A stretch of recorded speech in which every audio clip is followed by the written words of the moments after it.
Alright guys, 2017 Nissan Versa. We are gonna do the quick guide on that crankshaft position sensor. It's right there on the top of the CV axle, passenger side. You need to take that shield off, where my finger is, and this is the connector for it, as you see, and it goes right there. Behind that connector there is a hole. Let me show it to you. It's just right there. This is the sensor right here in my hand. I already took it off. Sorry, it's kind of, it's not enough light because I'm doing it with just one hand.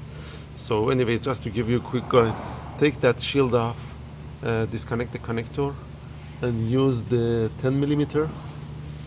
This is the screw for it, and this is the sensor, bat sensor, and it's very easy job. Put it back together and make sure you tight back the shield, the heat shield and everything, and connector, and you should be good. Thank you guys for watching.